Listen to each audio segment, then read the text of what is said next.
Good afternoon, everyone. I'm here with Rebecca Schulz, Minister of Environment and Protected Areas, and Minister Jean, Minister of Energy and Minerals. Thanks for joining us this afternoon. Only about an hour ago, Ottawa released details of its oil and gas production cap. It is not an emissions cap, it is a production cap. This cap violates Canada's Constitution. Section 92A clearly gives provinces exclusive jurisdiction, may I say that again, exclusive jurisdiction over non-renewable natural resource development, and yet this cap will require a production cut of an estimated 1 million barrels per day by 2030 and 2.1 million barrels per day by 2035, according to S&P Global. We will continue to defend our province and our constitutional rights. We will also continue to defend the livelihoods of the estimated 150,000 workers nationwide who will lose their jobs as a result of this cap. We will continue to defend the families all across this country who will be left with $419 per month less to be able to pay for groceries and mortgage payments and utilities. We will continue to defend Albertans and Canadians who rely on revenues from oil and gas to pay for the public services that they desperately need, including healthcare, education, law, justice services, roads and bridges. To give you an idea, 1 million barrels a day of lost production at an average rate would cost us in royalties anywhere from $3 billion to $7 billion per year. To put that into context, we spend $2.2 billion on roads and bridges. It would wipe out our entire roads and bridges budget. We spend $3.2 billion supporting assured income for the severely handicapped. It would wipe out that entire program. We spend $2.5 billion on post-secondary for their operating budgets. Again, it would wipe out that entire program. The losses to GDP mean $28 billion will disappear from the Alberta economy, and nationally, $97 billion. Those losses put public services at risk, not only here, but also at the federal level and through the transfers to other provinces. Ultimately, this cap will lead Alberta and our country into economic and societal decline. And once again, Prime Minister Justin Trudeau is putting reckless policy ahead of the needs and concerns of everyday Canadians. I made note that he would do this on his way out the door. It's like a bad renter who's burning the furniture on their way out. He needs to call an election now to seek a mandate to do this not only to our province but to the country. Once again, Ottawa is putting up roadblocks instead of providing solutions to global energy security. And make no mistake, Alberta and Canada have the ability to provide security to the world. Instead, Justin Trudeau continues to choose to outsource that duty to provide safe, affordable, reliable, and responsibly produced oil and gas to dictators and less clean producers around the world. And tweaks won't work. This cap must be scrapped. As the Business Council of Canada said earlier today, and I quote, imposing an oil and gas emissions cap will only make Canadians poorer. Strong climate action requires a strong economy. The cap will leave us neither. A de facto cap on oil and gas production would restrict cross-border energy trade and harm our shared economic and security interests. Albertans and all Canadians can rely on our government to actively explore the use of every legal option, including a constitutional challenge and the use of the Alberta Sovereignty within a United Canada Act. We will not stand idly by while Justin Trudeau sacrifices our prosperity, our Constitution, and our quality of life for his extreme agenda. With that, I'd be happy to take questions. Thanks, Premier. We have time for a few questions this morning. It'll be one question, one follow-up. Please state your name and outlet for the record, and we'll start here in person. We'll go with the phones. Morgan, go ahead. Premier, I'm just wondering what you expect a timeline would be if you were, and do you plan to take this to court? Because we just were hearing, I think it was last week, we talked about the carve-outs, and that took a year for you to take to judicial court. Well, as soon as possible. I mean, I'll get my Justice Minister working on it immediately, and we'll start drafting a motion under the Sovereignty Act immediately as well. So we're going to act very quickly. And then in Ottawa, Minister Guilbeault said, let me pull up the quote, speaking about your government, they will continue doing stupid things and we will continue doing things to help Canadians. What is your response to Absolutely not. he is not helping Canadians. He is harming Canadians. 150,000 job losses, the loss of production, which means the loss of revenue, not only for us, but for the rest of the country. An increase in cost on every family's budget to the tune of $419 per month, each and every month. This is not responsible policy. This is a vendetta. Like, he has a deranged vendetta against Alberta. It's very obvious. We've been watching it for some time. He's trying to find a way to get around what the Constitution says. He even acknowledged that they are not permitted to do a production cap because it is natural resources fall under provincial jurisdiction. Somehow he thinks he's going to sneak one in and we won't notice and the rest of the country won't notice. Well, we've noticed, and we think the courts will notice. He cannot do this. Anyone else? Jen? You sound angry. Why are you emotional about this? I'm pissed. I'm absolutely angry. Because we've been working with these guys for 2 years, because we have a plan that would reduce emissions responsibly by 2050. And they continue to act like they're working collaboratively with us, and then they come out with exactly the same policy that they put forward a year ago, with no changes whatsoever, and then they're trying to mislead the public about its intent. And mislead the public about our true record. In 2018, we had 159.3 megatons of emissions from our oil and gas sector. In 2022, the most recent stats available, 158.3 megatons. So he is not even telling the truth. We are seeing an increase in production and a decrease in emissions exactly like we said we would, because we're relying on technology. We're also going to know that we can decrease global emissions by getting more of our cleaner burning oil and natural gas to the world. They know that. We've told them that. The public knows that. And yet they persist in this pathway, which will harm our province and harm the country. And that is not acceptable. Not for a government that is at, 20% in the polls? Not for a government that it's on its way out the door. It cannot destroy the most important industry in the country by targeting our province with this kind of unilateral action. We just won't stand for it. And Guilbeault said today that the oil and gas sector has done less than most other sectors to reduce its emissions, its carbon footprint. So how much do you agree with that statement? He's wrong. Minister Schulz will tell you, we set an aggressive target to reduce methane emissions 45%. By 2025. We achieved that target early. And we have all kinds of proposals that have come forward. We've got Dow Chemical with their net zero petrochemical plan, which is going to decarbonize the petrochemical industry. We've got Air Products with their net zero hydrogen facility, which will create a new form of fuel, not only for home heating and transportation, but also potentially for electricity generation.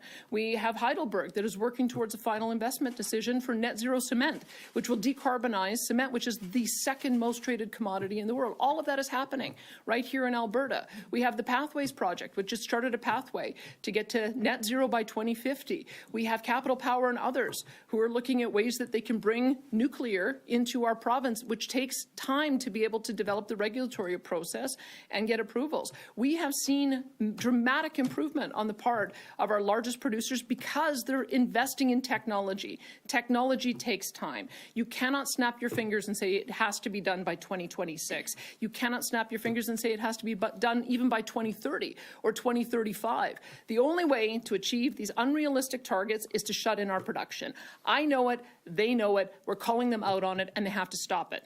Jonathan? Hi, Jonathan Bradley, Western Standard. So my questions are on an off-topic matter. So Women and Gender Equality and Youth Minister Marcy Eaton said she has deep concerns of the gender identity bills you're bringing forward. What do you think about that? Well, look, I mean, I haven't read her letter. I know that she has sent it, and I will look it over, and I'll respond to her. But we know what we're doing is to protect kids, to protect their right to make their own choices as adults on changes to their body that are just going to foundationally change their ability to have kids. That's an adult decision, and so we're just giving them the time to be able to grow up and be able to make those kinds of decisions. That's the spirit that is put forward in. Okay. Ian has requested a meeting with you about the gender identity bills. Will you take the meeting with her? Why or why not? Again, I'll have to have a look at her letter. I'm not planning on being in Ottawa anytime soon. I don't know if she's planning on being out here. I think she's an Ontario MP, but I'll read her letter and we'll give a response. Next. Emmanuel? Yeah, Stephen Guilbeault also said that basically you, Pierre Poilievre, and Scott Moe don't believe in climate change. What do you have to say to that? That is just absolute nonsense. And he continues to say such things because he's trying to demonize our province, and he's trying to demonize our sector, and he's trying to justify unconstitutional policy. And it's absolutely unacceptable. We expect our national leaders to engage in nation building as opposed to nation destruction. And that is what they are doing by having a particular type of emissions cap targeted to our particular industry that is going to impact our particular province for no other reason than to be vindictive. And that's what's got to stop. We have always said that we are prepared to work with the federal government, and we have worked with them on the Dow Chemical Project, on the Air Products Project, on the Heidelberg Project. And so there is absolutely no justification for this other than because they think they can get away with it, and they can't. So you think, and I quote, that it's a deranged vendetta? You don't think it's for the common good, for fighting climate change? Absolutely not. If he was working towards the common good, he would be working with us on a strategy to reduce emissions over time by 2050 so that we can make sure that we're adopting the best available technology, giving the time for the industry to develop that, develop the market so that we can export our product to reduce emissions nationwide. Heck, if we were to reduce the reliance China has on coal-fired plants with our clean-burning LNG, just 20% conversion of their coal plants would be net zero for Canada. It would remove the equivalent of the same amount of emissions of our entire country. Those are the kind of things that he should be focused on, and instead he's trying to shut down our industry, and we see it. Minister of Environment for China, Minister of Environment for Canada. Well, he's on a national panel in China that he went to a year ago. He seems to think it's okay for China to have a 2060 target and for him to engage in advising them, meanwhile asking us to achieve unachievable emissions targets. He should be putting Canada first. He should be putting Alberta as a province first, and he's not. Thanks, Premier. We have time for a few more questions. We're going to jump to the phones. Operator, first caller, please. Your first question comes from the line of Rick Bell from Post Media. Please go ahead. Question for the Premier. We all know what a court challenge looks like. Some of us are not quite as familiar with what exactly a Sovereignty Act move would look like. You say your Justice Minister is preparing a possible motion to present to the legislature. What would the Sovereignty Act do differently than what a court challenge would do? We know what a court challenge looks like. What would a Sovereignty Act resolution do that would be stronger than a court challenge?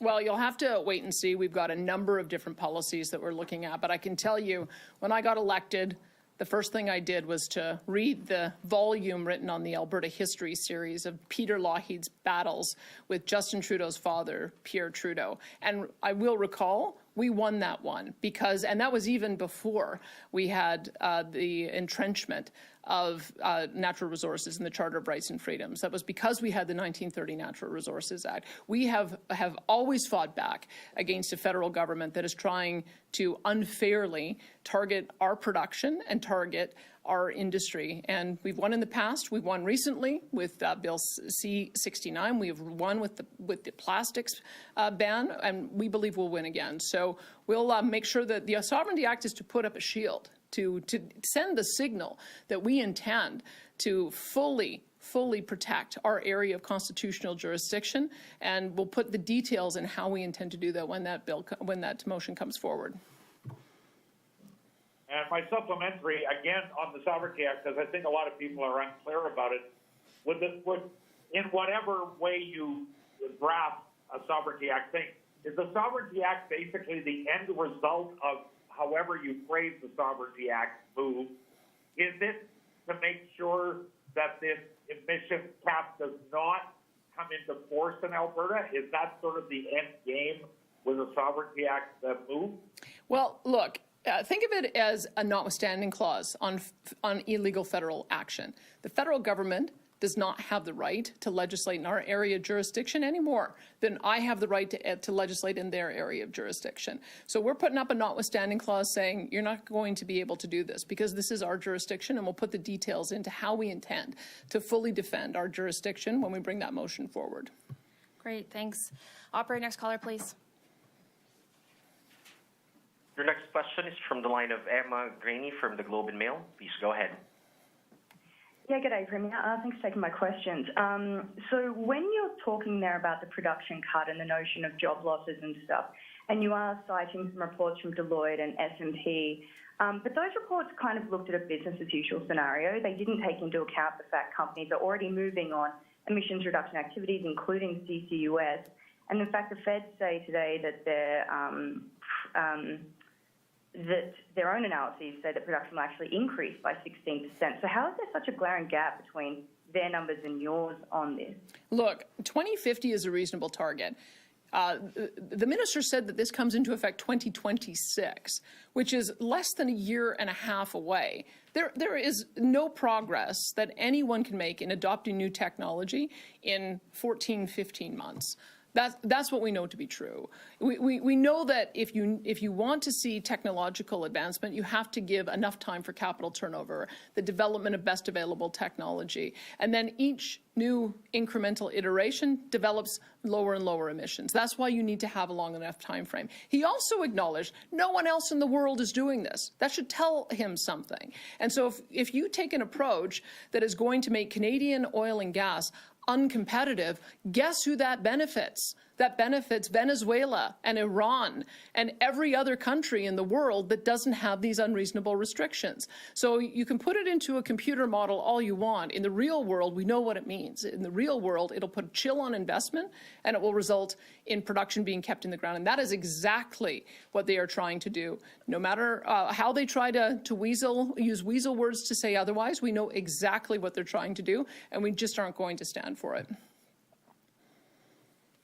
And so the Feds say that, a lot of these reductions will be able to be met, though, through reducing methane, for example, something your government supports, as well as carbon capture, which are both items that you guys are pretty gung-ho on, actually. So, what is essentially the problem if companies are doing this anyway? Time frame. Why not just encourage them to go faster? Time frame.